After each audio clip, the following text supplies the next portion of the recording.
Thanks everyone for joining us this evening. I'm Stacy Fagan, Vice President for Philanthropy at the Vermont Community Foundation. We're delighted you're here for the second of our Community Conversations series. The first was in June in Burlington, and it was on the topic of mission investing in Vermont specifically. And the goal for the foundation for creating this series is really to give our community an opportunity to come together in a safe space, to learn, to share knowledge, and to really take that knowledge back into our communities and to inform our philanthropy. I won't take up a lot of time with introductions, but I do want to recognize Meg Seeley, the Vermont Community Foundation's board chair, who is with us tonight. Thank you. And also to introduce Fran Stoddard, who is facilitating our conversation this evening. It's so nice to see Fran again. We worked a little bit together at Vermont PBS, and I am a huge fan of her body of work. Many of you know her from her work with Across the Fence, and in her long-standing career across Vermont in the fields of education, public relations, media production. So without further ado, I just wanted to say thanks again to Fran and to our guests, Bess O'Brien, Kate and, Kate and Mickey will be up, and Mark Levine, Dr. Yep. Mark Levine. But Great. First up, I will introduce Bess O'Brien and her guests, which is awesome. So I realized that this was the 8th opioid panel I've done in the last 2.5 years, which is kind of like, and I still am no expert. Things are moving fast. This is one of the most important topics, if not the most important topic we can really look at in Vermont. And what I've been so impressed by is Vermont really is moving. We are doing things. People around the country are looking at what we're doing. We need to do a lot more, but we're moving the needle. One of those was a national call.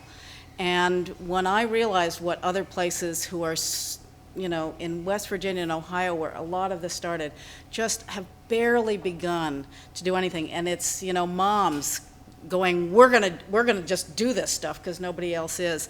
It's really something. So I am very hopeful. Your presence here gives me more hope, and the panelists you will see are quite remarkable.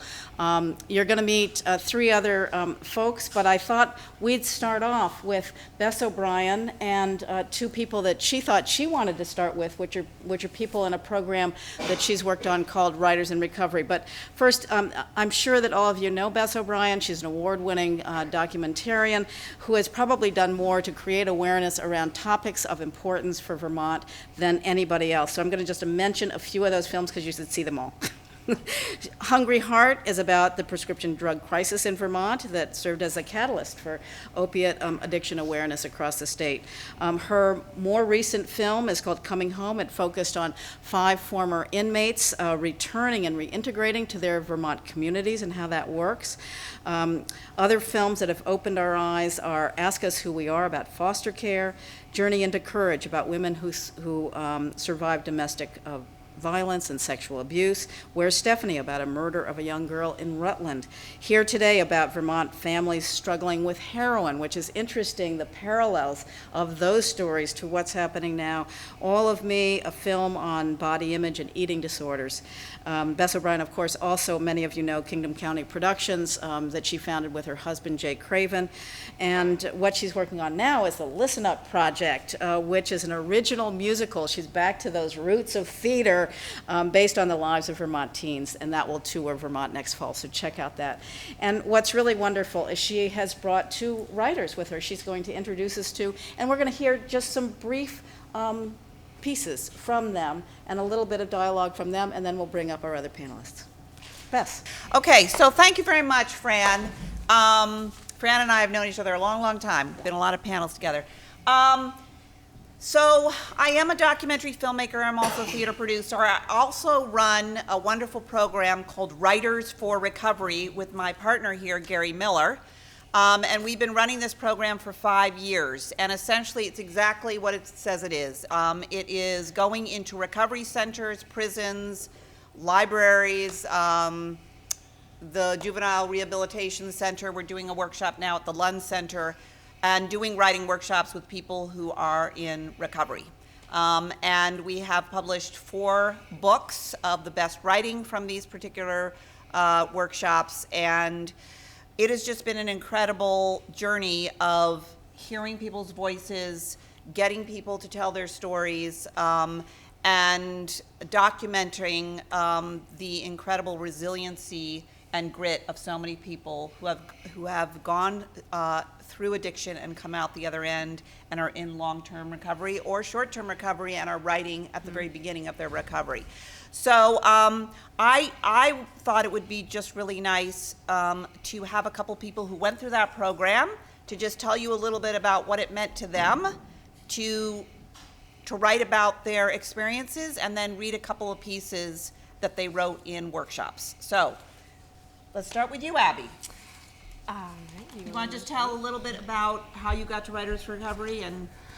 Wow, it seems like so long ago, but it was about 2 years. It'll be 2 years ago in March that I met Gary at a Springfield, Vermont Writers for Recovery workshop.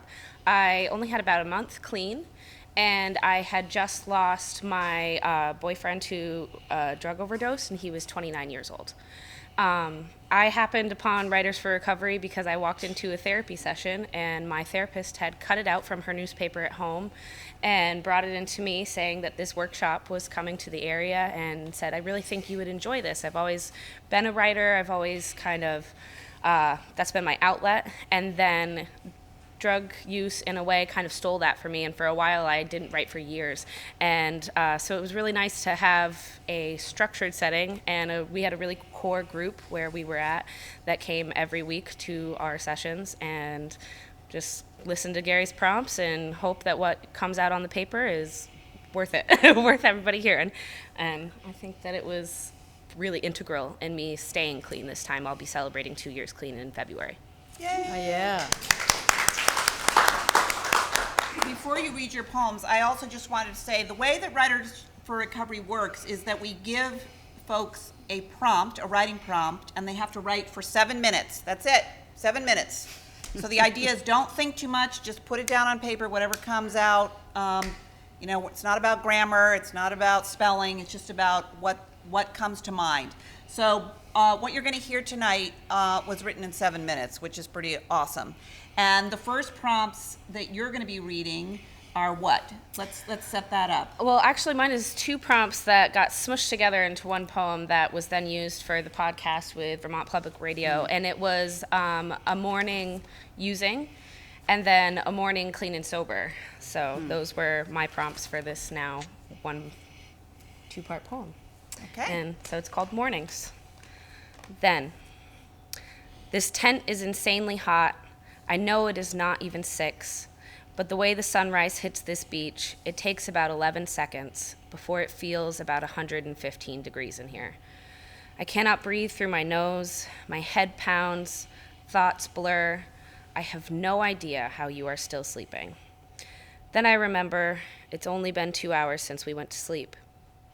More, my brain asks sweetly, a toddler with puppy dog eyes who wants another slice of cake. I know it will be your first thought. I start counting the money, pace our riverside beach, smoke a cigarette, swim, count the money again. Begin planning in my head. This much for gas, this much for cigarettes, this much for more. Travel less and we can get even more. More, it asks again, hungrily. How are you still sleeping? It is a wonder I ever rest these days when I'm so filled with all this want. Another cigarette before I'm gently waking you. My desire is a chant now. More, more, more. 1 is too many, and 1,000 is never enough. Mornings now. My eastward-facing bedroom window has blanketed me in early morning light. I watch the feathers from my handmade dream catchers sway and dance in the sun. A sweet dog with floppy ears gives me a look that says, Mom, do we have to? No, baby, not just yet. For now, we will stay here, lay in the yellow light, smoke a cigarette and think about how, when I am ready to move, I will sit on the porch and watch her trace pass in the morning dew as I drink my coffee, and she finds all the new smells from the night before. Contemplate the way that I'm not addiction-free, but I've chosen the lesser evils. How now my nights are filled with research, art, writing, and creating things, rather than wasted hours and money lost and friends I'll never get to soak in the light with again.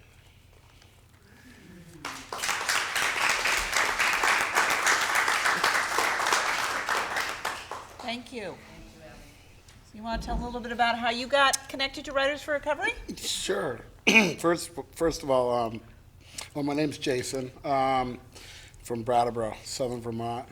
So I was in the Southern Vermont Correctional Facility, and I happened to meet Gary. And I'm so blessed to have you, Bess, and Gary have this wonderful workshop that you do put on. Thank you, because I'm not a writer, and I've often been an expressionist in many different styles, but this writing thing took me out of my comfort zone, and so this was a real helpful thing for me towards my recovery, which is very similar with yours of my sobriety date being February 21st, 2018. So we're both coming around to ironically, our 2-year mark soon. Amen. So, And you're not in the correctional facility anymore. No, Woo-hoo, that's awesome. Congratulations on that. So I'm also blessed to have my 2 daughters here. Of 3, I have 3 daughters. And, things are good, one day at a time. I've learned to simply take the armor off and surrender one day at a time. And it's not just about drugs and alcohol either. It's about a change, with my mind and with my heart and what I choose to do. Accountability and just a lot of things with my integrity and well-being to carry on and to learn to help others, which helps, give back to myself selfishly. But I've learned that by giving back towards the Phoenix House, which is a halfway house, and Phoenix House Rise in Brattleboro. I've run a landscape company for the last 30 years, and the last 5 years have been a little treacherous. A lot of the earnings did not come home. They didn't make it home. But now that I'm back up on my feet and booming more than ever with 30-plus clients, I hire all guys that I've screened and make sure they're really serious on recovery and not just kind of jailing it. And I've kind of temporarily sponsored them through AA and Narcotics Anonymous, but in a roundabout way of the real life way of, we just get up and we do it again, we make mistakes, we own it, and we keep doing it, no matter what. We don't pick up a drink or a drug, it's that simple. So I'm blessed. I'm blessed. God's given me another chance to be here, to be proactive on this whole crisis with, I'm not an opioid addict. I'm actually, crack cocaine is my drug of choice. I've actually never touched heroin, except maybe once by an accident. But I am very fully aware of the opioid crisis and epidemic in our communities and in America. And so I'm very close to those kind of people because it's an addiction, like all addictions.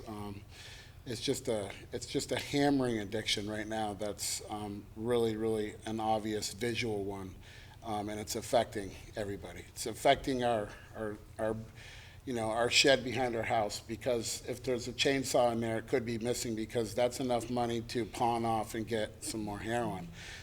It's quite different than the old days of just drinking and eating LSD and going to Woodstock. So what are the prompts that Gary gave you? So I got, my heart still beats, though not in truth exactly as it did before. So here's my first one. That was my first prompt. Was it, or is it because my game is up now? Is it because all the people I've set fire to in their souls are pretty much left with charcoal faces of confusion written all over it? I now know the truth. I can feel the change. I can feel the serenity of a more stable place. If a heartbeat could look, mine would glance over my left shoulder and know that I definitely dropped the mic on this one. My second one is we hadn't talked in a long time. And I'm wondering if he still thinks of the times we played ball together. I know he's in Utah, building the new structures of the fine timber frame homes. You know, the ones that illuminate over the hills and high peaks that have a glorious view of the ski slopes. Even back home in Vermont, we built our own forts and hideouts. Heck, we even built a huge underground snow bunker and ended up never doing anything in it because we only had time to stash our stash in it and then jump the snowbank over and over with our four-wheelers. I know he at least thinks about the good old days, though we hadn't talked in a long time. Nice. Thank you guys both for reading, and you're going to come back on the panel later. So Thanks so much. Thank you. Thank you. Thank you very much, Abbi Holden and Jason Neumeister. Fabulous. So I can move on. Right. Something that it's always important and impressive is who are the people that are going to be on a panel to really end. So I'm going to invite the rest of the panel up here because they have the Vermont Community Foundation, of course, has chosen very well. I think this evening is going. You're going to learn a lot and walk away very moved. First, so Mickey, why don't you sit next to me? Kate there.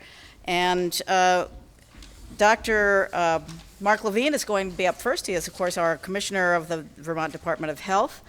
Prior to this appointment, Dr. Levine was Professor of Medicine at UVM and Associate Dean for the graduate medical education.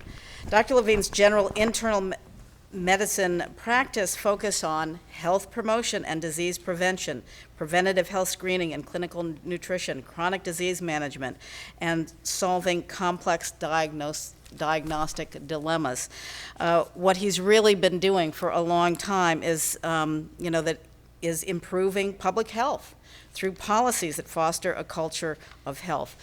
This is his interest, and he has been doing it remarkably well in so many distinguished positions. I'll save that list or go online to find that out. We are so happy to have you here to really talk about what is this crisis and what are we doing so far and where do we need to go. Thank you. Thank you, Fran. So I'm going to sort of frame the crisis and the impact of the crisis and help you understand addiction and stigma a little bit, talk about the successes and the challenges of state policies, and hopefully at the end you'll get a glimpse of what I really anticipate can be a brighter future. So we all know that this crisis impacts everybody. If we look at just people, obviously some of them are not living as long as they should have. Others are living but having many issues around that, whether it be infections of their heart valve, infections of wounds, etc. HIV, hepatitis C, these are all sort of the health consequences of addiction that impact individuals. Families are impacted tremendously, and we'll get into that in a second. And then, of course, communities are impacted. And whether the community be impacted by an impact on its workforce, or the fact that there's more homelessness, or the fact that there may be more crime or other economic impacts. I don't think you'll find a person in our small state or many places who doesn't say they aren't at least closely impacted or 1 degree of separation impacted by the opioid crisis. Everybody knows somebody whose son, daughter, father, mother, whatever, had a problem. So there's a little graph at the bottom here, which just puts things in a little perspective, because the crisis is not heroin, fentanyl, prescription opioids. The crisis is substance use in general, but it gets even more specific than that. Because if the crisis was heroin, it wouldn't be relegated to this little 0.5% of Vermonters using it. And if it was prescription opioids, it wouldn't just be this 4.2%. It would be, here, alcohol, 62% using currently. Doesn't mean misusing all the time, but certainly rates of use. And cannabis, almost 20%. So it's not, that opioids are the most used substances by anybody in Vermont. However, they are the source of people dying. When people die from alcohol use, it may be cirrhosis, maybe some other complication. It doesn't happen in days, weeks, months, or a year or two. It happens over decades. When people die in the opioid crisis, it can happen abruptly, and it can happen at a much younger age than anybody would have ever imagined. And when we look at data over the last 2 decades, the people dying from opioid overdose and other substances account for about 70,000 deaths in the country, which is really far more than firearm deaths, suicides, accidents, car accidents. Even if you add all those up, it doesn't equal that. So they have become, as is termed by the CDC, diseases of despair. And when we look at why people are dying, just looking at the last 3 years, prescription drug overdoses have leveled off in the red line. Heroin has leveled off in the green, but of course everybody's heard of fentanyl, and fentanyl is just skyrocketing upward. That's why people are dying, and that is the opioid crisis. When we look at our Vermont experience, we have last year 110 deaths, the year before 108, so not quite as high a rate of increase. We're still the lowest rate of increase in New England, but it certainly continues to have an impact on our population. And as we know, our population is not large to start. I mentioned the impact on families, and this is very dramatic because it is a tragedy to have someone die from an opioid overdose. I would submit it is an equal tragedy to have a child aged 0 to 5 not able to grow up with the family he was born into, he or she, or living with grandparents, but more commonly living in foster care for the state of Vermont. 50% of children aged 0 to 5 between 2015 and 2017 who were in DCF custody, it was because of opioids and the parents. We've all seen those sort of classic pictures of the adult slumped over the steering wheel, unconscious, and the car seat in the back. That happens all too many times, unfortunately. So I would submit that's an equal crisis. Just a word about stigma and about what's going on to explain this. Because as I talk about some of the strategies we use to keep people alive so that they are alive long enough to then engage in therapy when that time is right for them, people have to understand we are not enabling behaviors. We are not calling out people for moral failings. We are simply trying to allow them to live another day, because the next day they may decide to go into treatment and become, again, a wonderful, productive member of society, and who should be denied that opportunity? So, to me, stigma can be distilled down to a lack of understanding of brain chemistry. I am not going to give you a brain chemistry lecture here, by any means. But just suffice it to say, human beings have brains. Those brains have elaborate chemical and electrical systems that really allow us to and make us seek out pleasure, make us avoid discomfort and distress, and allow us to learn new behaviors that help us do things. So think of anything you enjoy, it's working on those brain circuits that I just talked about.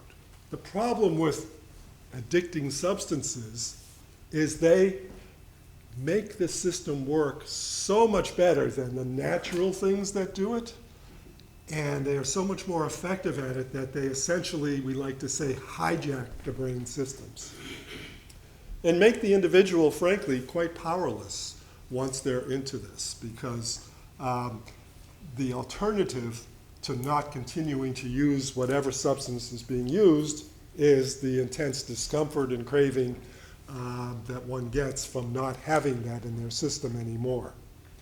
And these changes in the brain are very long-term, and that's why when we talk about treatment, we don't talk about treatment for an opioid use disorder occurring in weeks or days, or you go to detox and you're fine.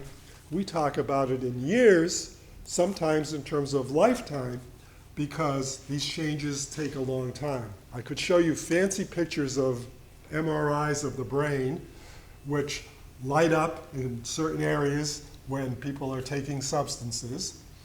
And when you look at that in somebody who's addicted to these substances and look at them 6 months later, their brain has not recovered to the degree that the normal brain of someone who was never addicted looks like.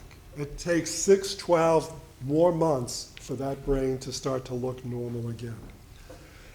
And the even bigger problem is if your brain is under age 26, meaning you're an adolescent or a young adult, the susceptibility to this problem is heightened even further beyond the normal adult. And when it comes to stigma, and talking about things that we do to help people, I draw your attention to the green graph there. Substance use disorder is a chronic disease. It is susceptible to the same opportunity to relapse as traditional medical diseases that I treated every day: diabetes, high blood pressure, asthma.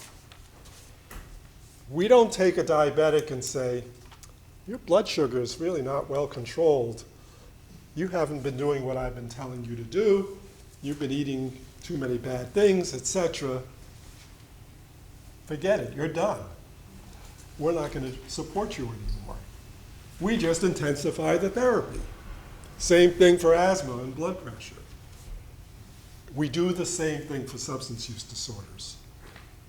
And if we don't, we're not acknowledging that it is a chronic condition of the brain with long-term effects, and that we need to actually use that knowledge and help the individual get along.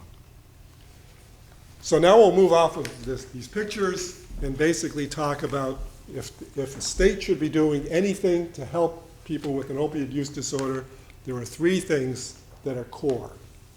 The first, which really has been known for decades, is lowering the amount of opioids by prescription that are present in the community. Because, frankly, the medical profession, with poor advice, poor knowledge, poor research, and probably misleading statements by Purdue and other pharmaceutical companies that have been in the news a lot lately and are getting sued, plus making pain the 5th vital sign, so that physicians felt like, oh, I'm not controlling pain, I need to intensify what I'm doing. But the only option they had was opioids, because nobody was paying for acupuncture, massage, chiropractic, whatever. And there were no other drugs being invented, so we had an opioid crisis. So people taking opioids chronically obviously had their own problem, but more often people were finding opioids and getting addicted to them through diversion. So a teenager going to a friend's house for a party, and of course there's a leftover bottle of Percocet in the medicine cabinet, and they just went to go to the bathroom, found the bottle, and people started having a good time, and that was an innocent way to get into this. But it turns out over 50% of people who got addicted to prescription opioids, it wasn't the prescription written for them, it was for somebody else. So what do we do in Vermont? We created elaborate monitoring systems and surveillance systems so physicians and pharmacists know exactly who's getting what, and that people aren't doctor shopping or pharmacy shopping or anything like that. But we also created rules about prescribing to sort of set new defaults for the physician prescriber or the nurse practitioner prescriber, where we basically said, there's a certain number of days you're limited to on this first prescription, a certain strength of opioid, we call it morphine milligram equivalents, and we just tried to reset the defaults. Less pills, less strength, less duration of treatment for innocent things like back pain or other types of mild surgery, where newer data was telling us that people were going home with a full bottle, and when they reported how many of the pills they actually needed and used, it was 26% of the pills in the bottle. So campaigns to get the rates of prescribing lower, and campaigns to get people to stop hoarding their pills and get rid of what we call most dangerous leftovers. And you end up with graphs like this, where we've had a 40% decrease in the amount of opioids prescribed. Just in the last less than 2 years. So that's pretty dramatic. Second thing you need to do as a state is, as I alluded to, keep people alive, prevent them from succumbing to an overdose death. How do we do that? The main way we do that is naloxone. Naloxone is one thing, unlike prescription opioids, we actually want naloxone to flood the streets. We want it to be available everywhere. Everyone should have it. And the Surgeon General of the United States has come out with a campaign essentially saying that. And in Vermont, we give it out where we can. So all the first responders and law enforcement have it, but in addition, we have provided it to anyone who wants it, whether they are the person taking opioids or whether they are a loved one or a friend of someone taking opioids. So there are numerous places people can go in the state. And I could show you a graph showing that the number of kits of naloxone have skyrocketed. What we don't know, because it's a lot of self-report, is how often have those kits actually saved a life, but we can only guess that they have done that. We only know the ones that got to the attention of EMS or law enforcement because they'll tell us somebody was resuscitated. But personal use, it's very hard to come by. And then the other part of harm reduction is what are called syringe service programs. Syringe service programs used to be called needle exchange. So needle exchange, great way to deal with HIV and hepatitis because obviously using clean equipment, you're less likely to transmit a disease that's spread through the bloodstream. We call them syringe service programs now because they're way more than that. What they really represent now are programs where people get a comprehensive care, case management. They can get naloxone there, Narcan there. They can get fentanyl test strips, so they can actually test the powder they bought, which they have no idea what's in it, and see if there's fentanyl in it, and it might kill them. And they basically have a community of people there who understand them, who see them whenever they come back. And if there's one day that they decide, you know, I'm sick of this, I'm ready to start treatment, they can actually be escorted to treatment directly from there. And the statistics across the country for syringe service programs, which as you might imagine, there's many states, I'll just say further south of here, that have not embraced these programs, but the CDC and HRSA in Washington have now all of a sudden woken up and said, this is really good stuff, because it turns out the rates of people having improved outcomes in many, many ways, not just not dying, but in terms of what they're doing in their life, is really tremendous. These are really, really important programs, which we have in Vermont. We'd like to see them expanded. Third component of what any state should do is obviously provide treatment for people who want treatment. And everybody knows we have medication-assisted treatment. That means usually methadone or buprenorphine. Methadone is a more intensive treatment. It requires people to go to a hub and be seen often daily. buprenorphine or Suboxone can be also prescribed at a hub, but can also be prescribed at a spoke in our hub and spoke system. The spokes are really primary care practices. Some of them mental health or OBGYN, but most of them primary care practices, where people might be seen monthly. And they're seen in the same waiting room as people with all other conditions, and nobody knows who's who, and they're going there and getting their prescription, and perhaps also having some case management and counseling services provided. Medication-assisted treatment is not, again, something that we look at as, oh, we're just substituting a drug for a drug. That's often what people who are less enlightened would say. But it turns out medication-assisted treatment in terms of outcomes, decreased opioid use for sure. In our hub and spoke system, interviewing 100 people, overdose rate went from 25% in the people before they entered treatment to 0% a year later while they were on treatment. Decrease in criminal activity, decrease in use of the emergency room and in hospitalization, increase in training for employment, increase in, I'll call it, various indicators of social functioning. So it's very, very remarkable. There are some non-controversial innovations we've been able to make in Vermont now, because our hub and spoke system actually can have capacity to treat anyone who wants it. There are no waiting lists anymore. So the kinds of innovations are under the rubric of what we call meet the individual where they are.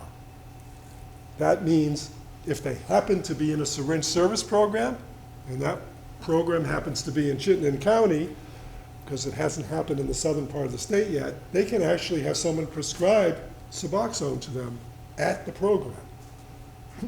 If they happen to be in the emergency room because they just overdosed and they wake up, there's now 24/7 a peer recovery counselor or coach who will meet them there. And if they decide they want to be on treatment, they can get their first dose of treatment in the emergency room. Or if they decide they're still kind of not totally withdrawn and they want to use a little bit more, they have an appointment within 72 hours. And we've actually got data now, which I would have shown you, that basically says about 82% of people are accessing treatment within 72 hours in that setting.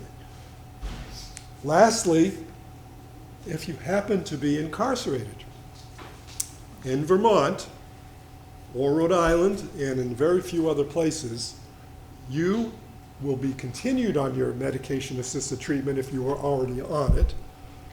You will be started on it if you have a good case to make about the severity of your addiction problem.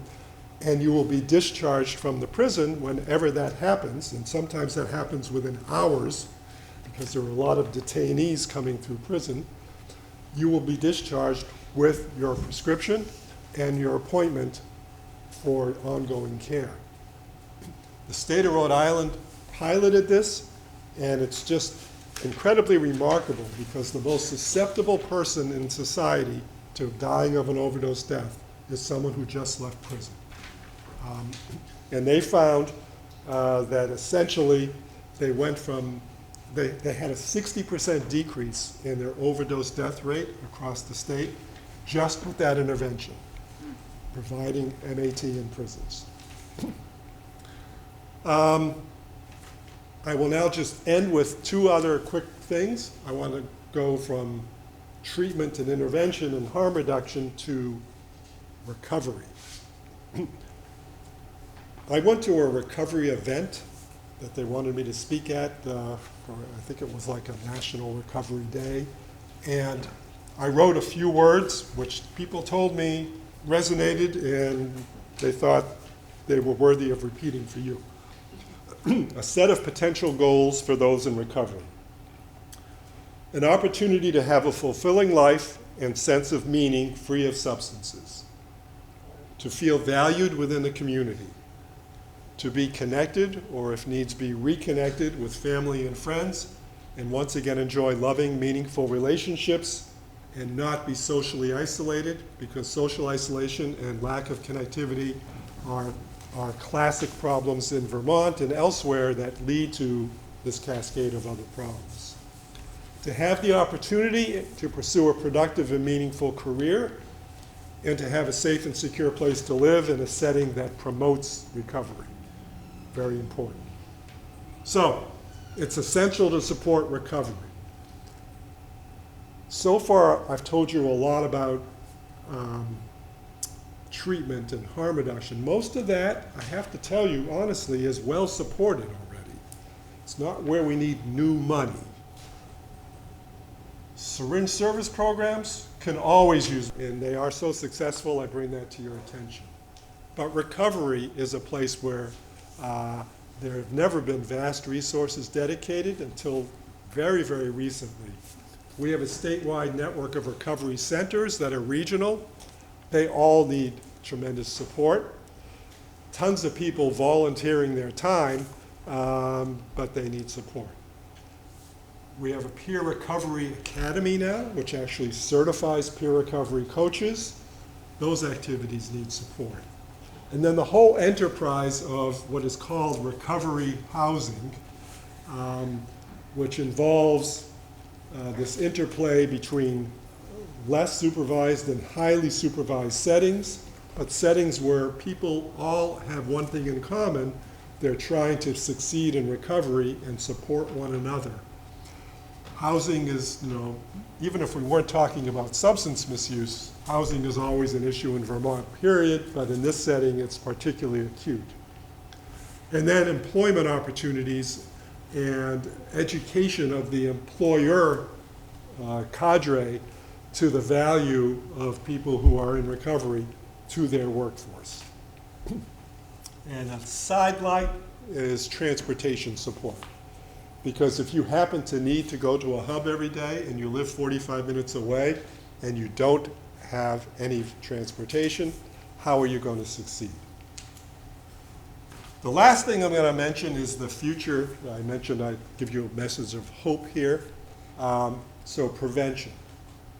I've talked about prevention from the standpoint of a doctor not writing prescriptions, but now we're talking about prevention in terms of how do we impact our kids who are growing up and becoming these adolescents so that they actually have better choices in life than to use substances.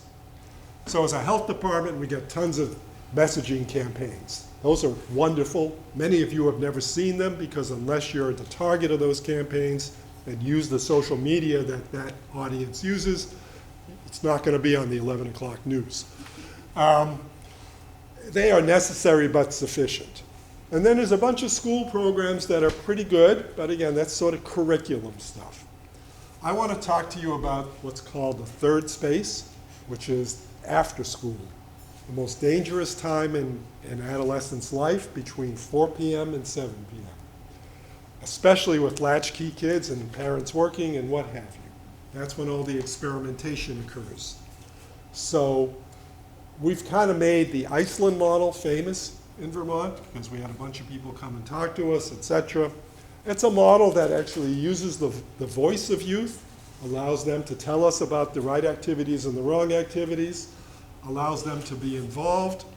It's not just sports, it's anything that's a productive hobby or a productive pursuit. Sports obviously being one of those. Iceland did tons of data, surveyed their youth, found that they had horrific rates of misuse of substances. They had people out till 4 in the morning in the parts of the year when it's still sunny at 4 in the morning. And the parents were like aghast, the communities were aghast, and they basically activated the parents, activated the communities, and fairly low budget came up with lots of programs that involved youth. And they, just take my word, the numbers here start around 40% of youth using these substances age 15 or 16 2 decades ago. Nice steady decrease over the 2 decades, and now we're down to very small single-digit numbers. You might say, well, Iceland, that's a very homogeneous place. It's kind of different than Vermont, whatever. So I've got 2 graphs here from Wyndham Southwest Supervisory Union, Deerfield Valley. Top one has to do with alcohol use, same 2 decades. Bottom one has to do with 30-day cannabis use, marijuana use. Same decreases. Sorry, you guys can't see these. Using not the Iceland model, but using a model that we have gotten some federal grant money from with prevention partnership grants and a certain prevention framework that's very strategically applied. It needs to go global in Vermont, probably in the United States. Iceland is going global. There are places all over the map now, all over the globe, that have adopted their model and are trying to get the same results.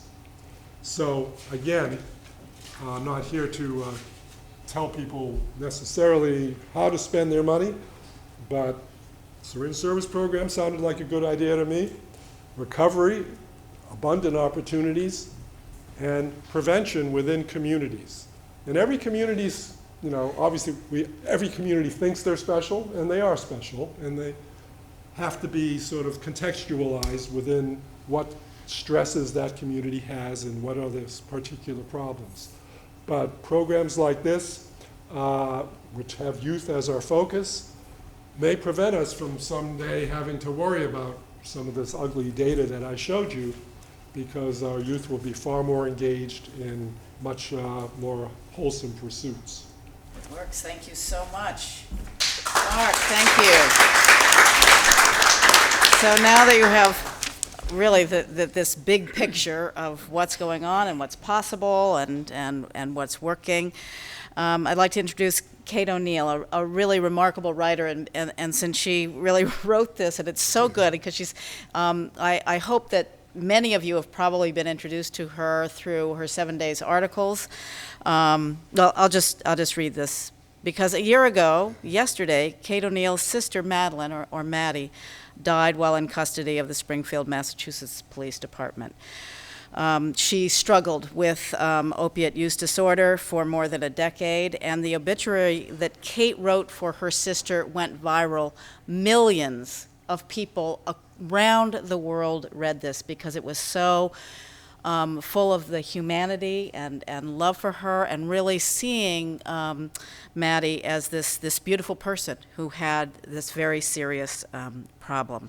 Kate's been writing a year-long series, as I said, for 7 Days newspaper about the opioid crisis in Vermont, covering issues that affected her sister directly, including sex trafficking and the impact of opiate use on families with young children, as well as addiction in rural Vermont communities and the history of the epidemic in the state. Kate has been making manifest what we really all need to be aware of and hear. And Kate, thank you for coming here and telling more of your story. Thanks so much for having me. Thanks to the Vermont Community Foundation for inviting me. So as you can tell from that introduction, I am not an expert on addiction. I am not a doctor or a social worker. My only experience with addiction is really loving someone who had opioid use disorder. I'm also not a public speaker, and I'm a crier, so I'm going to rely on notes, and I'm probably going to cry. A lot of what I'm going to say is actually related to what Dr. Levine said, So just a little bit of background really quickly. I am a writer. I was working at a tech company in Philadelphia, which is where I live. I had moved there a few years before my sister died, watched her struggle with opioid use disorder for a decade and saw it take her to places of incredible darkness. And I also saw her in moments of recovery where my family and I had every hope in the world that she would build a nice life for herself. And saw her do that at times. When she died a year ago, my family and I made the decision to be honest in her obituary about her addiction and how she died. That obituary, like Fran said, went viral, and my family had paid to post it on a couple of, in 2 Burlington area newspapers, one of which was the Alternative Weekly there. And when the obituary went viral, I think their website actually crashed. What was literally a paid ad had more traffic by far than any article they've ever had on their site. So I think what that really speaks to is the way in which people identified with Maddie's story, and the way that opioid use disorder is touching everybody. I think I read recently that the American Psychiatric Association did a poll, and 1 in 3 people in the United States are directly touched by opioid use disorder. And I mean, if you put addiction in general on top of that, it's all of us, it's everyone. And we're talking about opioid use disorder, but this is a polysubstance epidemic. My sister was using meth and crack when she died. You know, she'd used opioid. I think, you know, last fall at the Chittenden Clinic, the hub that's located in Burlington, 20% of people there were testing positive for cocaine, and 10 to 12 were testing positive for meth. So we've got a problem that transcends opioids. And I think that also speaks to what you were talking about deaths of despair. So 7 Days offered me this opportunity to spend a year covering the opioid epidemic in Vermont, and I feel incredibly lucky to have been doing that for the past 10 months, and incredibly grateful to the people who have shared their stories with me. My mom and I were talking recently in sort of the run-up to the anniversary of my sister's death about how we feel like, in addition to denial and anger and the other quote-unquote stages of grief, we feel like regret should be one of the stages of grief. I've learned so much in the past year that I wish I had known when my sister was alive. I mean, I would do anything to go back and do things differently. I told you I was a crier. Anyway, so some of the things that I wish I had known when she was alive, they kind of are in 2 main categories, and a lot of it, like I said, covers what Dr. Levine talked about. One of the things that I wish I had known is that it takes the typical person with opioid use disorder 8 years and 4 to 5 attempts at treatment before they achieve 1 year of sobriety. 8 years, and this is data coming from a Harvard researcher and doctor. I'm not making it up. I don't think it's exaggerated. 8 years is a long time. So that's one of the things I wish I had understood, was that this was going to be a really long journey, and that my sister was going to relapse, and that relapse was part of recovery. The other thing that I wish I had known was about harm reduction, which Dr. Levine talked about, and I think that we as individuals, as a culture, as a state, as a country, need to really shift our focus toward harm reduction. 8 years is a long, long time to be sick with a disease. In the past year, I've interviewed doctors and social workers, people who work for DCF, and people use quite frequently the phrase that Dr. Levine did: we need to meet people where they're at. Well, what if where they're at is actively using drugs?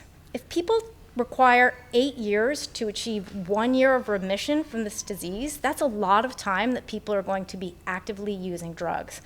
So I wish I had known about harm reduction, which is the concept of keeping people safe while they're using drugs.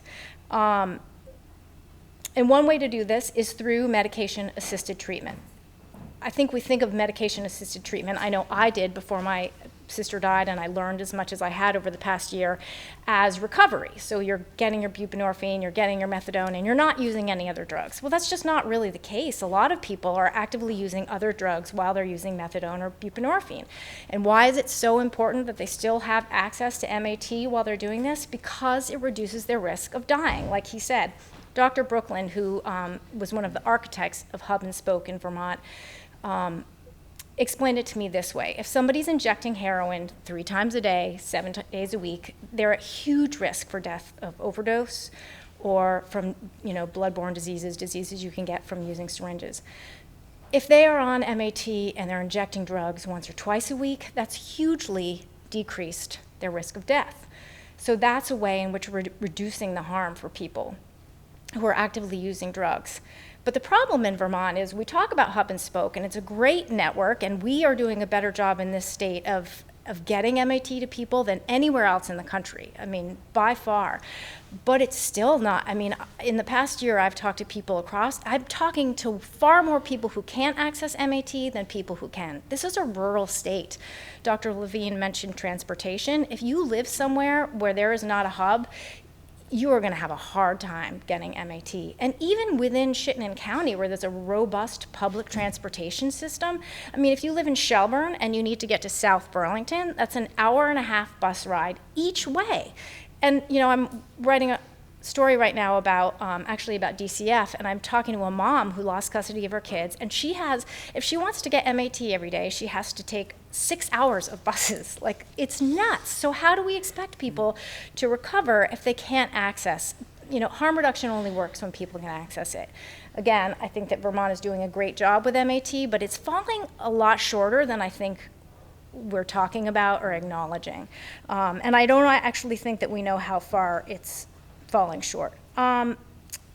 Another thing that I wanted to talk about is syringe exchanges, because this is something that I did not know about before my sister died. My sister died of endocarditis. You mentioned a disease that affects the heart valve, which is something you can get from injecting drugs. She didn't die from an overdose. So when you hear all these statistics about the number of people overdosing, there are also legions of people who are dying from related causes. The OD numbers don't include any of that, and they also don't include the millions of people who are living with the despair every day. My family did not know about Safe Recovery, which is the syringe exchange in Burlington, which is the city where my sister lived. We talked to her constantly about going to rehab. Not once did I have a conversation with my sister saying, hey, you know what? You need to be really careful. You need to be safe. You need to carry naloxone. You need to use Clean Works. You need to swab your skin with alcohol. We never had those conversations because it's terrifying to think of your family member using drugs. You know what? I mean, I remember one time my sister said to me that she loved needles. When she was clean, she would sometimes inject water because she loved the feeling of a needle in her arm, which was so frightening to me. It was somewhat repulsive, I'm not gonna lie. It was so terrifying, I kind of couldn't think about it. I would give anything to go back and have that conversation with my sister, because she died of a preventable disease that, you know, her life could have been saved if I had been saying to her every day, instead of go to rehab, go to Safe Recovery, go there and take care of yourself. So I do think, and the other thing too, Safe Recovery in Burlington is the only syringe exchange that has sort of 9 to 5, Monday through Friday hours. Over the rest of the state, it's almost impossible to get clean syringes. It's really, really hard. Here in White River Junction, there's a place called, I Googled it right before I came here. It's called, the Good Neighbor Clinic. It's open on Tuesdays from 2 to 4 and Thursdays from 9 to 11. That's 4 hours a week. Most places in this state, there's no central place. There might be a van that comes by. If you're addicted to drugs, you're not like, wait, it's Tuesday at I gotta go get my, I mean, that's an absurd expectation. So the other thing that this does that I hadn't thought about when my sister was alive, but from talking to people, Safe Recovery in Burlington has clients from every single county in this state. People are traveling there to go to Safe Recovery. Their annual budget is $350,000 a year. Do you know how much it costs to treat somebody with endocarditis? Nationally, they say it's $250,000 on average for one patient. The UVM Medical Center estimated it's between $100,000 and $600,000. At UVM Medical Center, between 2013 and 2017, there was a 555% increase in the number of people with endocarditis that they got from using drugs. I mean, this is just nuts. These numbers are like, do the math. I mean, it's not hard. But the other thing about Safe Recovery that I didn't know and I wish I had known and thought about was that as I've interviewed people for stories this year, so many people have described it as the one place they could go where they felt welcome. They didn't feel judged. They didn't feel the stigma. They felt like they could go in there while they were actively using drugs and they were accepted. I mean, it is so nuts to me that people are not feeling like that at their doctor's office. They're not feeling like that at the hospital. They're frankly not feeling like that at the hubs. I mean, this is the one place where people can feel like that. And if we believe this is a disease and that these people are sick, why are they not feeling like that everywhere? So I wish that I had known about Safe Recovery, and I really wish that I had encouraged my sister to stay safe. And to sort of reiterate some of what Dr. Levine said, needle exchanges or syringe services programs, whatever we're going to call them, they have a lot of functions. You know, they reduce disease, And they reduce death in terms of, because, I think Safe Recovery distributed 20,000, I have it here, 20,000, between 2013 and 2018, Safe Recovery distributed more than 20,000 doses of Narcan. So they're reducing death overdose. But the other thing that they're doing is they're actually reducing drug use. That's not their intention. It's not the model. Safe harm reduction is about keeping people safe, and recovery is a separate issue. But injection drug users who use a syringe exchange are 5 times more likely to enter treatment and more likely to reduce or stop injecting drugs. I mean, that's so huge. But to reiterate what Dr. Levine said, that's someplace we need to be making investments. It's a big deal, both in terms of preventing disease, preventing death, and reducing stigma. And I'll get back to stigma, because my sister died of a heart infection, but she also died of indifference. I also really quickly wanted to bring something up that I think is really important and also terrifying to think about and talk about, and that is something that's called safe injection sites, places where people can go and they can inject drugs with medical supervision. Again, I didn't even know that was a thing when my sister was alive. Maybe I thought, it's a thing in Amsterdam. It's actually a thing all around the world. It's just not a thing in the United States. And again, this is, I believe, because of the stigma around drug use. Safe injection sites reduce drug use in terms of people getting into treatment. They reduce death. I mean, they do all of these things, but I think there's this fear among people that promotes drug use. I mean, it's just not true. Their research shows this is not true. So why aren't we talking about that in Vermont? Why aren't we talking about creating spaces where people can inject drugs with medical supervision? They're doing it anyway, and have somebody there to care for them if they OD, and somebody, like Dr. Levine said, who can help them get into treatment if that's what they decide.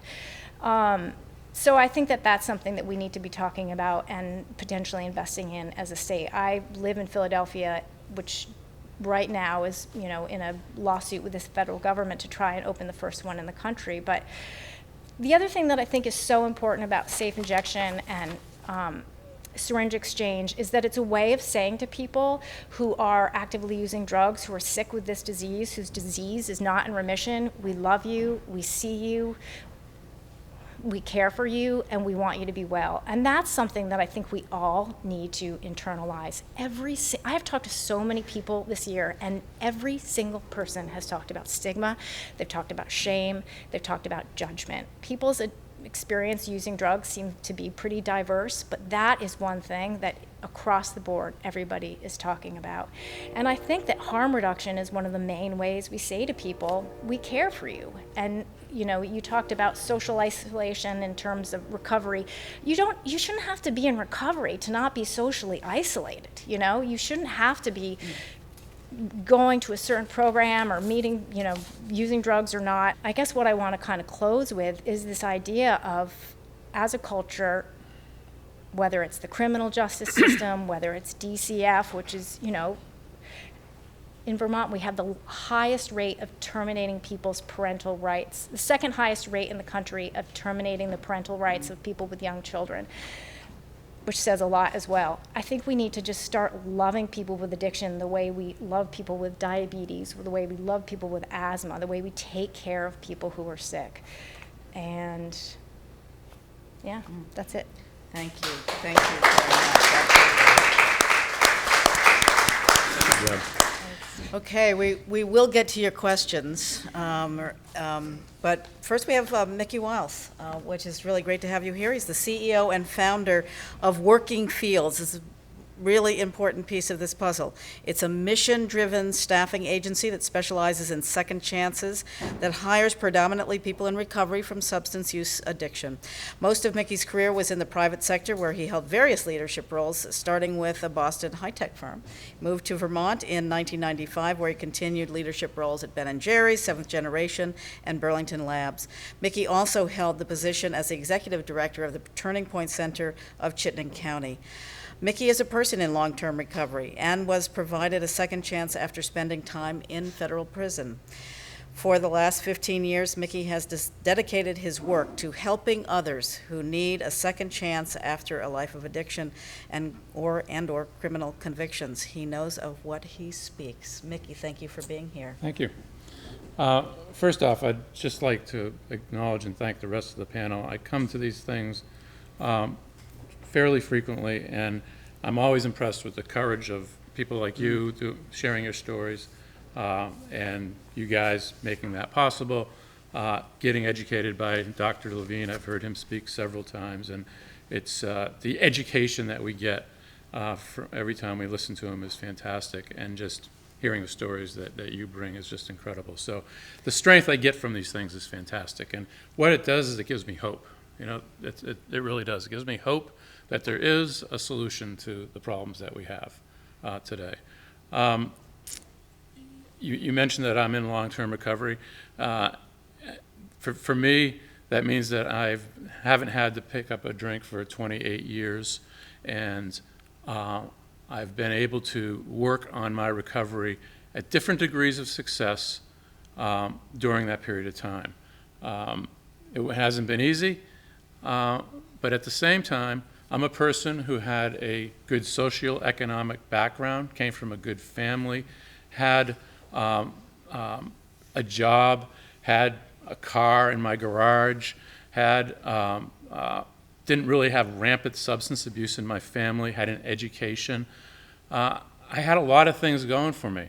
Even though substance abuse impacts all different demographics, quite honestly, it was easier for me than it is for so many other people that I see on a daily basis. When an individual comes from the opposite of that, they come from a dysfunctional home, they have substance use in their running rampant in their families, they've never really had the opportunities for an education. They have all sorts of challenges. They never really had the opportunity for a good education. And they've gotten to the point where they have an opportunity to get into treatment somehow, some way. It happens in all different manners. And once they do, for them, it's such a battle. It's such a struggle. It's really, really hard to be successful in recovery. And my experience is that the way individuals like that are successful in recovery is with support. Support is the most important aspect of it. And Dr. Levine talked about treatment, and treatment has a beginning and an end, and we learned that the end can be a long ways out there, especially with opiate addiction. But recovery is a lifelong process, and it starts really on the first day of treatment. And what recovery, there's a nice poster over there that explains what recovery is, and it's really working to improve one's life on all aspects of health, wellness, contributing to society, having self-esteem and feeling good about yourself. And so what my organization does is we really focus on helping people be successful in that recovery stage, because relapse is a part of recovery, as you mentioned, but it doesn't always have to be a part of recovery. And if we can keep people from relapsing, we're going to have a direct impact on all these statistics. Because every time someone relapses, they're once again at risk for something serious happening. It may be death, it may be a car accident. Who knows what it could be, but it can be something pretty bad. And so one of the most important aspects of a good recovery is employment, is housing, is transportation, and is basic needs, basic food and needs. There's other aspects of recovery that we look at and we address, but that's the core. If we can get people to the point where they have those, they have a really good base and a chance with a good support system. So what we do is we operate like any traditional staffing agency, and from a business model perspective, but that's where we end. Most staffing agencies, if you go to them, they actually don't want to deal with people who have background issues. They'll stay away from them. So we get referrals from all sorts of social agencies, sober home treatment centers, recovery centers, social service agencies, probation and parole. People know they can send individuals to us, and we sit down with them and we go through an onboarding and screening process where we learn as much as we possibly can about who they are, where they are, what their recovery looks like. And everybody on my staff are individuals either in recovery, which is the majority of them, or are individuals who really understand recovery, have been touched themselves, and have developed a real compassion and understanding. And everybody is a trained recovery coach that has gone through the Recovery Coach Academy. And when we sit down with an individual, we tell them that we are people in recovery. We were sitting in the chair that you're sitting in at one time in our life, and we understand who you are. And what that does, it breaks the barriers right down. And the individuals then start telling us their story like that. We get an unbelievable opening up, and we get to find out everything about that person. And what that does, it then gives us the ability to be able to match them into a job, because that's what we're here for. We're here for employment. That's our number one solution that we're solving. And we have over 40 employers. We have several different jobs, different skill sets, different schedules, transportation issues. All those things have to be factored. So we're finding about all the challenges that somebody faces on a daily basis. And then we match them to a job. And then once we match them to a job, then the real heart of our program kicks in. Everybody's assigned a recovery coach. And a recovery coach works with an individual on a weekly basis. And in that process, what we're doing is we're sitting down with the individual and looking at all the different domains of recovery. And there's like 16 different domains. It's what I mentioned: housing, transportation, basic needs, employment, education. It's also looking at their relationships, their parenting skills, what health insurance they have, what legal issues do they have, what's their current wellness plan. Looking at all the different domains, and we're letting them evaluate themselves as to where they think they are. Where are they doing well? Where are they struggling?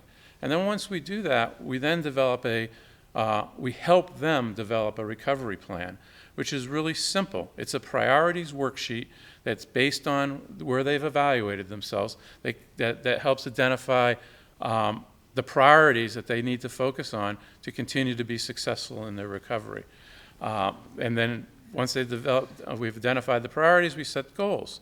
And then recovery coaches meet with them on a weekly basis. And what recovery coaching is after that, recovery coaching is motivational interviewing and resource connection. And I've heard you talking about the resources that some are available and other people don't know them and they can't get connected. It takes 2 hours to get places on the bus. There are a lot of solutions out there, but people just don't know what they are. They don't know how to connect them. We can help navigate them through our recovery coaching on a lot of those issues. A lot of those issues are solvable in Vermont. We contract with Green Cab to give people through payroll deductions out of their paycheck to get them to a ride, get them to work. We got a contractual rate with them that they get $5 a day out of their paycheck to get to their job. They're making the money. They don't even have to come up with the money to pay for the cab, and they're able to get places. So when they have a job, when they live in Shelburne and their job is in South Burlington, they can get there in 15 minutes, not an hour and a half, as you identify. That's what it takes. So there are solutions that we've been able to develop and come up with.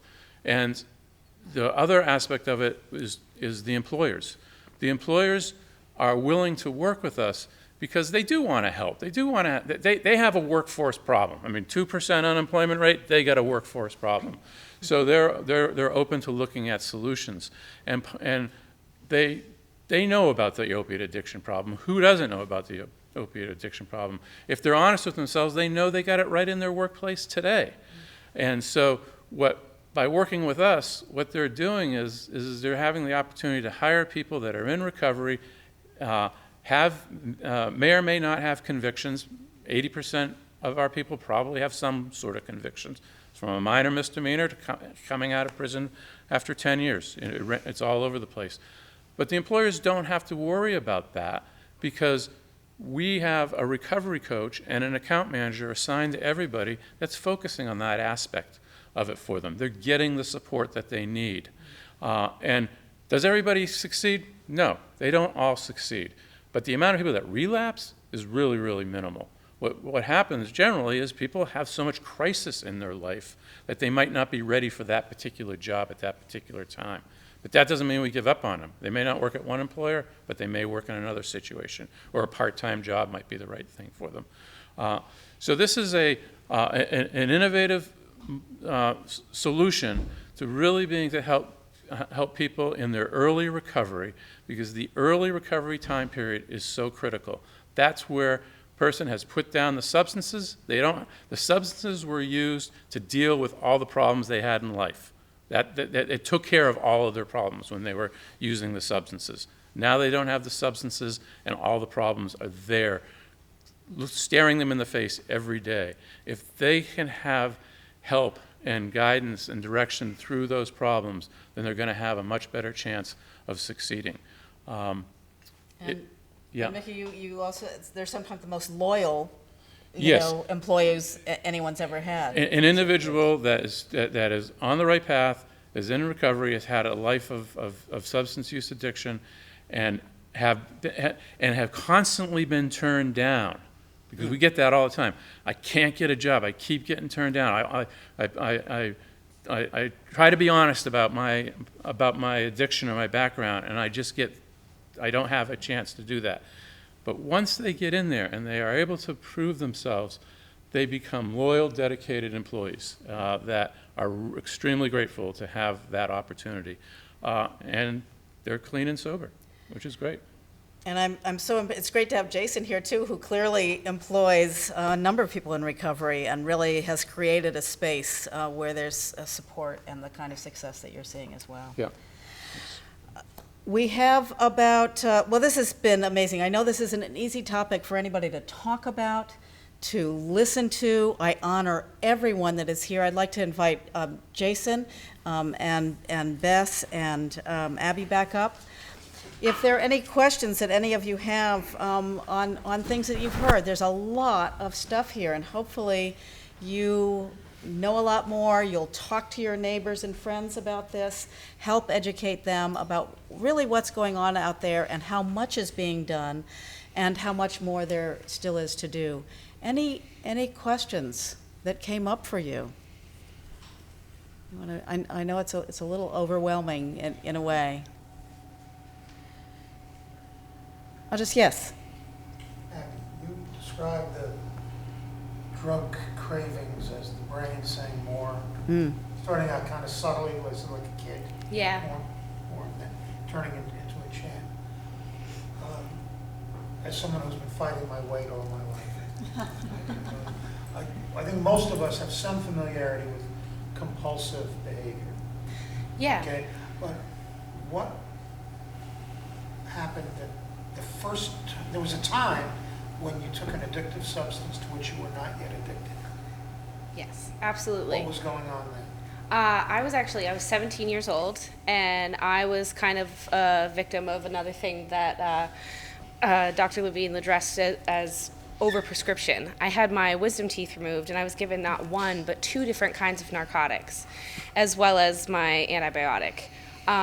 And I ended up kind of encountering this problem where I couldn't take it for the pain because it would make me vomit. And I was concerned about tearing my stitches, and it was really before anybody was worried about anything like this. It was probably 2008. And somebody that I went to school with was like, oh, well, if you snort it, then you won't have that problem. And it was like the beginning of a very long journey. And I also, for me, a lot of where preventative stuff comes in is mental health support. And I've been diagnosed with anxiety, chronic depression, PTSD. And for me, a lot of that, I took opiates for the first time, and it really felt like the first time in my life that my brain was quiet for a little bit. And I loved that escape because it's exhausting to be worried and depressed and triggered by things around you when it seems like everyone else is fine. And so it just made me able to feel like I was fine for a little bit. Thank you. Thank you for that question.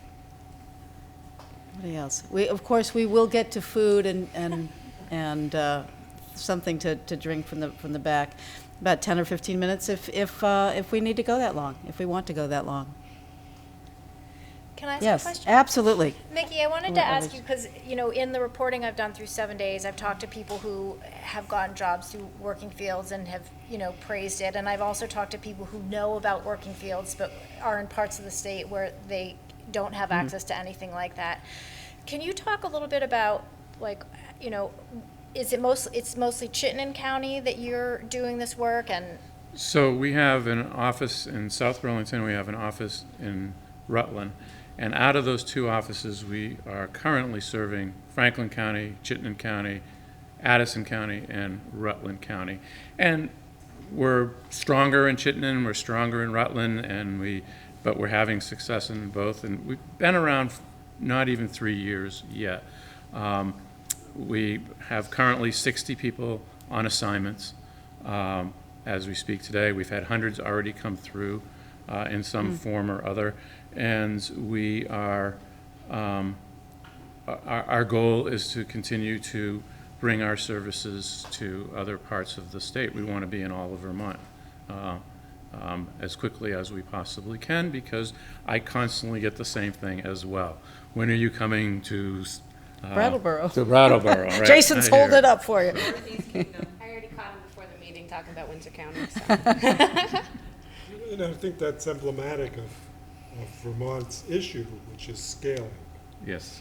Whether it's syringe service programs, whether it's employment, housing suffers in the same way. So we have really good programs where we have really good programs. And everyone recognizes we need to scale those programs statewide, and that becomes not unreachable, but that becomes the challenge. Well, even in hub and spoke, some people, there's this, well, we don't have a waiting line. Well, some people might not feel that's true because of where they live, and maybe the spoke is not as robust as one would hope. Can you speak to that just a little bit about spokes that aren't strong, or they're so far away, then you have this transportation issue? Right, so if we go to Essex County in the northeast, there's less than a handful of spokes. Now, there are way less people living there as well, but still, with health equity issues, they should have the same opportunity to access the kind of care they need as anywhere else. In Chittenden County, you can walk 5 feet and you'll probably find a spoke, obviously. Right. Most of the state, it's not a huge issue, okay, but it's not universal once again. And the hubs are geographically distributed, but you may be 45 minutes to 60 minutes from your hub in the summertime, and then in the winter, you've got to go over a mountain and whatever, and who knows what. right. So, those are challenges that a rural state has that are really, really tough to surmount. Right.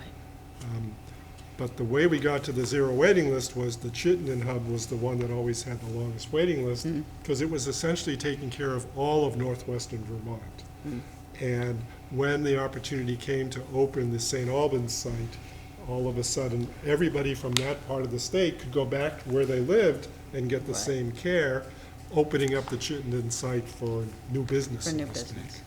And I think that this was probably clear, but the medically assisted treatment is what people are needing transportation to get to. Yes.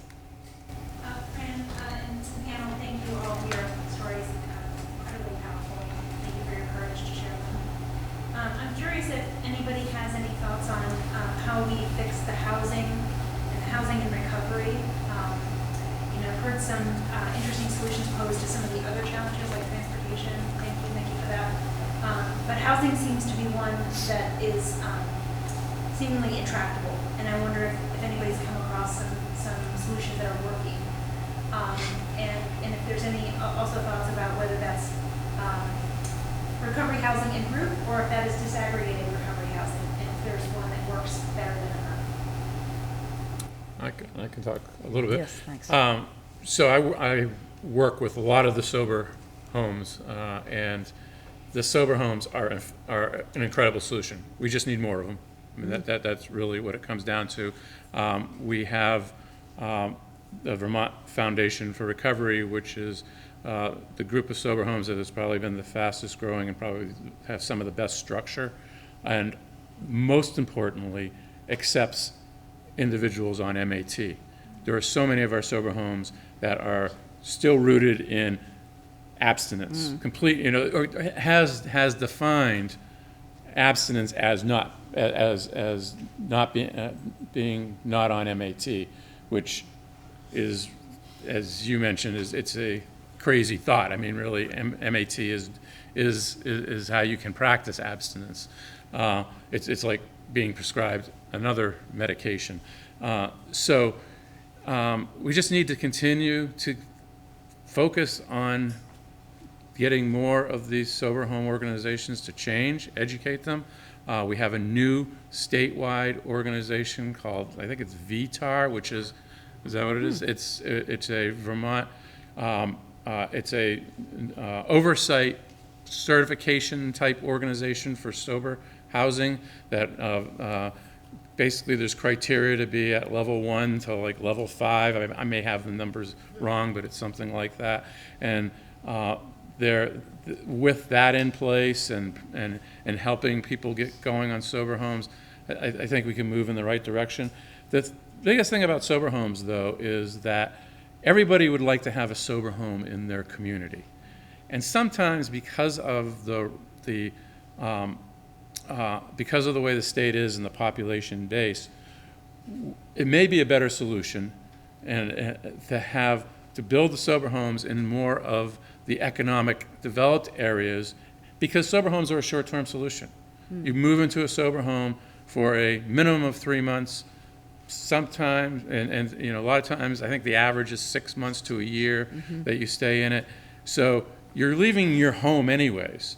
So if you come to a Burlington and get into a sober home, there you have access to a lot more services. You have access to working fields. You have access to employment, and it's so us focusing as a state on trying to build more sober homes in the economic areas would provide more solutions, and then people can transition back to the communities that they left. So it is a problem. There isn't enough, and it's even more so for women. There's less solutions for women than there are for men. And for families. And for families. And families. Families is a big issue as well. Yeah. But I like your optimism because there is progress being made. Yes. It's a heavy lift. Yes. I mean, because, housing in Vermont is a heavy lift, forgetting about substance use disorder. So Right. then you add this into it and it becomes even heavier. Yeah, I wrote a front page article in the Boston Globe just this past week was on the difficulty sober homes are having in Massachusetts due to the people trying to utilize zoning to force them out because of not in my backyard syndrome. And it was when I heard you talk about the injection sites, I said, oh man, we haven't even got to the point where people are okay with a sober home, which has a group of people who are not using and are practicing a program, and they're okay with renting their house to a bunch of, not to disparage college kids, but a bunch of college kids who are partying and have no controls. But, that's the challenges we face in the society, is the whole stigma issue. But I think going along with the stigma issue is the fact that we're talking about sober housing, and we're not talking about housing for people who are actively using drugs, like the Housing First movement, which is about, how do you get sober? How do you, again, I'm writing a story right now about DCF. Like, how do you get your kids back? How do you do all if you don't have a place to live? The expectations are absurd. So sober housing is extremely important, and non-sober housing is extremely important. People who are using drugs are just as valuable humans as people who are not. And we need to acknowledge that and make housing a priority for people across the board. I think one of the things that goes along with that, and somebody mentioned it here, is that we tend to have this idea about people who are using, and frankly, even people coming out of prison or in early recovery, as people we don't want to deal with. Like, they need to go and live on that side of the track. We don't want to connect with them. We don't want them in our neighborhood. We don't want the sober house. We don't want the homeless shelter, all this stuff. And of course, the irony of that is they're walking around your community day in and day out. They're right there. They're walking in front of your store. They're walking, whatever. But the idea is that once you start isolating these people, and they don't have a grounding, and they're not connecting with community or a place like yours, or the COSA program, for instance, which my last movie was around, the Circle of Support and Accountability, which is an incredibly important program where volunteers wrap around people coming out of prison and help them every week keep on track. You know, these, instead of pushing people away, we actually need to take them close. And that is really scary for a lot of people, but it is human nature. I mean, if you took me and put me, you know, far away and said, we don't really want to deal with you, go in that corner over there and try to survive, I would start acting depressed, anxious, I would start acting out, and I would also say, who cares about my community? Nobody cares about me, so I think I'll go rip off that store, and I think I'll start using again, because there's no point in, you know, there's nothing that I'm invested in, there's nothing that I care for. But if you start to care for your community, and you feel like your community is invested in you, then you feel more responsible to your community. So it's actually looking at it exactly in the opposite direction, which most people don't want to do, because we don't want to see those people, we don't want to deal with those people. You know, they can go get clean somewhere else, and it's to our detriment, because every time we isolate them, we actually up the ante, that the fact that they're going to act out more and have more of a problem with addiction. And they are our family. And so we're almost out of time, so I'm going to have you address. And then if any of you have that last thing, like, I have this burning thing I still need to say from the panel, we'll let you quickly do that. But yes, sir. I just wanted to kind of piggyback on stuff, something that Bess was saying about isolation. You know, I had a workshop yesterday in the Marble Valley Correctional Facility in Rutland. For Writers for Recovery. Yeah, Writers for Recovery. And two guys who are going to be getting out of prison pretty soon, and you know, their wives are drug addicts, their friends are drug addicts. They're, you know, so when you come out and you don't have a person who's clean and sober and interested in your welfare to welcome you back, who will welcome you back? The person who was selling you drugs will gladly welcome you back. You know, and also you may have to, you know, you talk about going to your home community, but your community may be a very unsafe place because all the people you were using with are all your friends. I mean, I know I'm in recovery too, you know, and some of the people that I used to hang out with, I couldn't hang out with anymore because, at least for a while, because I needed to get sober. And I just wanted Jason to say, to maybe, I thought maybe you could comment on that, like particularly for guys coming out of prison. You know, you had a family, you had a wife and kids to welcome you back, but, you know, what about guys who don't? I mean, it must be really scary for them, right, to come back, to come out of prison and not have that kind of welcoming committee who's looking out for them and has their best interest in mind. Yeah, I definitely thank God, because I've been blessed with a family that's forgiven me and let me back. But yeah, you know, Beth said it, hit a key word, connection. In part of like self-help meetings, AA, NA, you always hear the emphasis on connectivity and unity, because that is what an addict or an alcoholic in recovery need. They need to be surrounded around other people that are going through the same step work that another's going through. So, I mean, what do you do? There's many options, I guess, but, you know, you just kind of gotta, it's kind of trial and error. I mean, the housing is huge. That's the last thing I wanted to say that stuck out before I don't get a chance to speak. The housing is huge, and then the southern tier of Vermont is often neglected, and I don't blame, and I'm so, you know, it hits me hard, you know, hearing you, Kate, and I'm sorry about your sister. When I heard Mass, that triggered me, because Massachusetts is a problem, not them, not the state, not the people, but just the territory. Because we are in a rural state up here. It's mainly circumferenced around hunters, homebrewers, and ganja growers. But there is a problem up here with heavier drugs. So when I hear your sister was down there, I don't know the circumstances, but just being in Mass as an addict, she was into it deep, most likely. So, but when I hear, there's just so much going on around what all of you have talked about, and I thank you, and I'm glad I got to come up here. But the housing and what Mickey was talking about, all these resources, we need to continue to implement all these kinds of economical areas of some kind of a help, like a Turning Point, but even more. We need to have these recovery coaches have like another level where they're going to their master's program, so to speak, and they can maybe operate a house. I think halfway houses, sober houses are important. Like Kate noted, it's very true. You're going to have some sour apples in the bunch that are going to get tested, but you got to have drug testing. You got to have Alka-Sensors in there, and people are going to keep going through there and make it. And then the last thing I just heard was about family. That's a tough thing when you have, wife or a husband trying to get out, and they do have a family but they don't have a home. So there's a lot of variables to deal with. Yeah. In Rhode Island, I think they have recovery treatment for families, which is brilliant. Why not have your whole family there while you're going through this, which is expensive and it's tough. But I've been in charge of moving us along.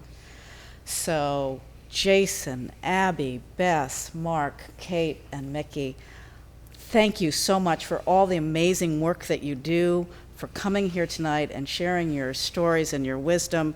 Hopefully you will all take this forward. Can we move on and people can talk to you individually for a little while during the break? Yeah. Is this good to move on now? Thanks.